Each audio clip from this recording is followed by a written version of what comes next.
പ്രിയമുള്ള കേരള സമൂഹമേ, ഞാൻ ഔലിയ മുഹമ്മദ് ഷരീഫ് മണാർക്കാട്. ഇന്ന് പിണറായി സർക്കാരിൻ്റെ ഭരണ സംവിധാനം മുമ്പ് ഇത്തരത്തിലുള്ള ഒരു ഭരണമോ ഇത്തരത്തിലുള്ള ഒരു മുഖ്യമന്ത്രിയോ ഉണ്ടായിട്ടില്ല എന്ന യാഥാർത്ഥ്യവും ഇനി ഉണ്ടാവാതിരിക്കട്ടെ എന്ന ആത്മാർത്ഥമായ പ്രാർത്ഥന നാം ഓരോ വ്യക്തിയും നമുക്ക് നിർബന്ധമായും പ്രാർത്ഥിക്കേണ്ട ഒരു സാഹചര്യത്തിലാണ് നാം കടന്നു പോകുന്നത്.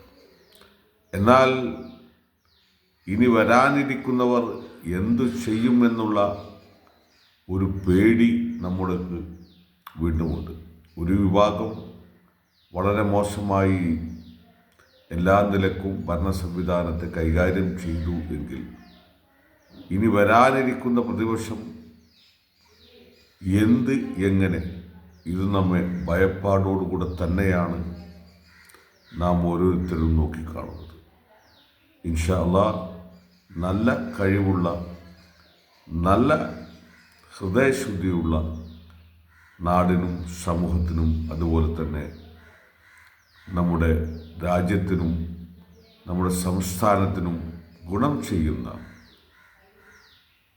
കൊള്ളക്കാർ അല്ലാത്ത സാമൂഹ്യ സേവകന്മാരായ അക്രമികളോ അഹങ്കാരികളോ അന്യായക്കാരോ അത്തരം നീചപ്രവൃത്തികൾ ചെയ്യാത്ത പരമാവധി ആളുകളെ നാം ഭരണത്തിലേറ്റാൻ ശ്രമിക്കുക.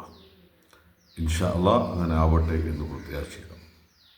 എന്നാൽ ഇന്നത്തെ ഭരണ സംവിധാനം നമ്മുടെ കയ്യിൽ നിന്നും 500 1000 രൂപയോ പോലും ഇലക്ട്രിസിറ്റി ബിൽ, വാട്ടർ ബിൽ, അതുപോലെ തന്നെ വീടിൻ്റെ കുടിശ്ശിക, മറ്റ് ഏതു നികുതി ഇനത്തിലായാലും അത് ഈടാക്കാൻ നമ്മുടെ വീട് ജപ്തി ചെയ്തിട്ടാണെങ്കിലും റവന്യൂ റിക്കവറിക്ക് വിടുന്നു. എന്നാൽ ഇതേ ഗവൺമെൻറ് കോടിക്കണക്കിന് രൂപ സാധാരണക്കാർ മുതൽ വലിയ കോൺട്രാക്ടർമാർ വരെ പല വ്യക്തികൾക്കും കൊടുക്കാനുണ്ട്. അത് 6 മാസമോ 1 കൊല്ലം കൊണ്ടുപോലും കൊടുക്കുകയുമില്ല, കൊടുത്തിട്ടുമില്ല, കൊടുക്കാൻ തയ്യാറുമില്ല. അഥവാ ചോദ്യം ചെയ്താൽ വല്ലതും ചെറിയ ഒരു യാചകർക്ക് കൊടുക്കുന്നത് പോലും 10% 20% കൊടുക്കുന്നത് പോലും തടഞ്ഞു വെക്കുന്ന ഒരവസ്ഥ പോലും ഈ ഗവൺമെൻറ്റിൻ്റെ ഭാഗത്തുണ്ട്.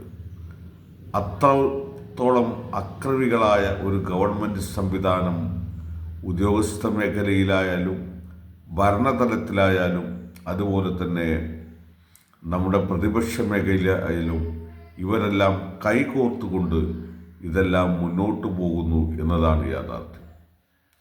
നമ്മുടെ ഭാഗത്തു നിന്നൊരു ചെറിയ പിഴവുണ്ടായാൽ, വാഹനത്തിൻ്റെ ആവട്ടെ, നമ്മുടെ വ്യക്തിപരമാവട്ടെ, പൊതുമേഖലയിലാവട്ടെ, അല്ലെങ്കിൽ അത് പിഴവല്ലെങ്കിൽ പോലും പിഴവായി നിയമം കയ്യിലെടുത്തുകൊണ്ട് അവർ കേസെടുക്കുന്നു. എന്നാൽ വർഷങ്ങളോളം യാതൊരു കുഴപ്പവുമില്ലാത്ത റോഡ് പുതുക്കി പണിക്കുന്നതിൻ്റെ പേരിൽ പൊളിച്ചിടുകയും അത് വീണ്ടും അത് ശരിയായ രീതിയിൽ പെട്ടെന്ന് പുനർനിർമ്മിച്ച് പ്രായോഗികമാക്കുന്നതിന് പകരം വൈകിക്കുകയും കുഴിയും കുണ്ടുമായി അതിൽ എത്രയോ പേർ മരണപ്പെടുന്നു, അല്ലെങ്കിൽ ആക്സിഡൻ്റായി അവരുടെ അംഗങ്ങൾക്കും മറ്റും വൈകല്യമുണ്ടാകുന്നു.